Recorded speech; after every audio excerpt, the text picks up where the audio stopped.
Hi friends, आज मैं आपको बताएंगे कि सैलरी से कैसे अमीर बना जा सकता है।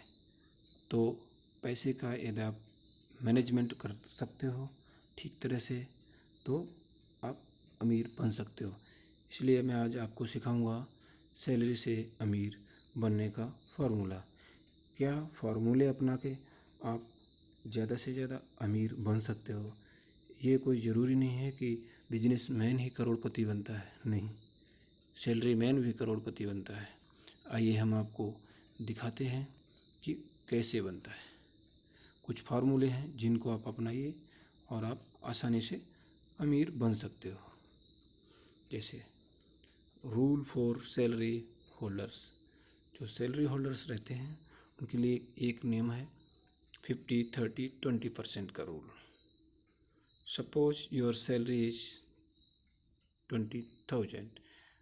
मान लीजिए आपकी सैलरी 20,000 रुपये है, तो आपने उसमें से 50% में क्या करना है, 30% में क्या करना है और 20% में क्या करना है, ये सारी बातें हम आपको बताएंगे। आइए आगे देखते हैं।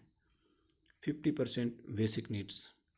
यदि आपकी सैलरी 20,000 है तो आप 10,000 अपनी बेसिक नीड्स के लिए, जैसे कि घर का किराया है, कोई ईएमआई देना है, या कोई ट्रांसपोर्ट पे खर्च करना है, या वाटर का बिल देना है, या इलेक्ट्रिसिटी का बिल देना है, या इंटरनेट का बिल देना है, इन खर्चों के लिए आपको ज़्यादा से ज़्यादा अपनी सैलरी का 50% ही खर्च करना चाहिए, ठीक है।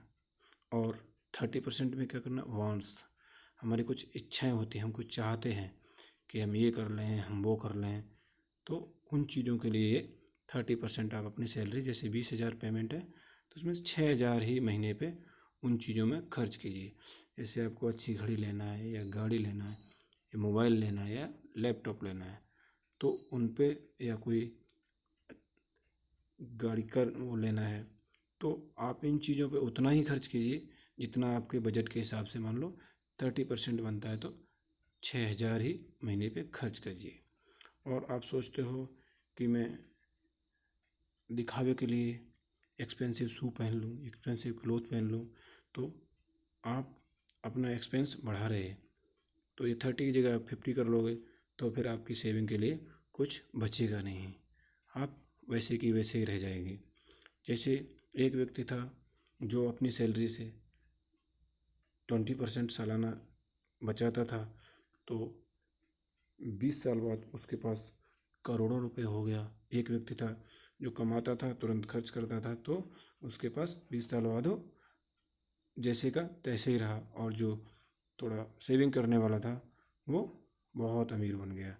तो इसलिए आप नीड पे उतना ही खर्च करो जितना आपको मैनेजमेंट के हिसाब से बनता है।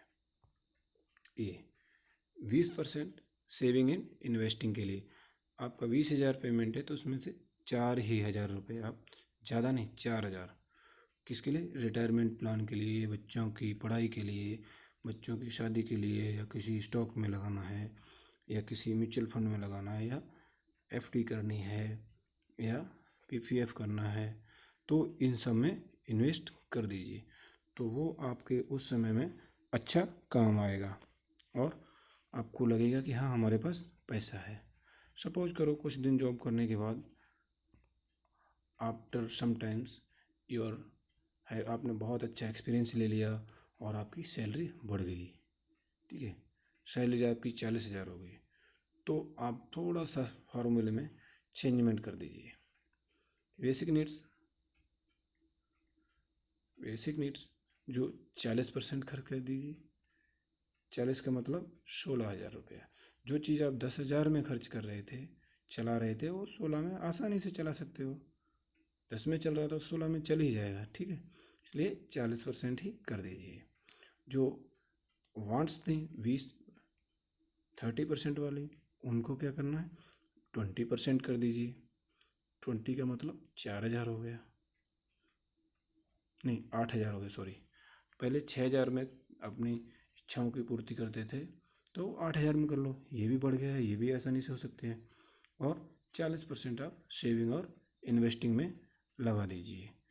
फिर देखिए आपकी इनकम कैसे बढ़ती है। एक बार आपके पास पैसा इकट्ठा होना चाहिए, फिर आपको पैसे से पैसा आना शुरू हो जाता है, तो आपके पास पैसे की कोई कमी नहीं होती है। एसेट्स जब आपके बन के तैयार हो जाएंगे, फिर आपका पैसा ग्रोथ करता ही चला जाएगा।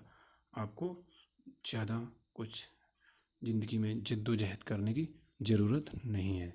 इसलिए आप अपने सैलरी होल्डर जितने भी हमारे भाई हमारा वीडियो देखेंगे, वो आज से ही ये नियम बना लेंगे कि हमने अपनी सैलरी से इतना पैसा कहाँ खर्च करना है। वो एक मैनेजमेंट, एक डाटा तैयार करेंगे, तो फिर आपको पता चलेगा कि हम लाइफ में कितना बचा सकते हैं। मैं अपनी बात करता हूँ तो मैं ये बोल रहा हूँ कि आज के 20 साल बाद हमारे पास 100 करोड़ रुपए होंगे। ये हमारा मैनेजमेंट चल रहा है, प्लानिंग चल रही है, और हम करके भी दिखाएंगे, आपको बताएंगे कि देखो ये कैसे होता है। ठीक है, ये कोई हार्ड रूल नहीं है कि आपने करना ही करना है, बट कम से कम इन्वेस्टमेंट करना शुरू तो करो। चलो 20% नहीं 10% से करो। आप जब शुरू करोगे तभी तो आपके पास पैसा बचेगा, शुरू ही नहीं करोगे तो आएगा ही कहाँ से। इसलिए इस वीडियो के माध्यम से हम आपको यही सलाह दे रहे हैं कि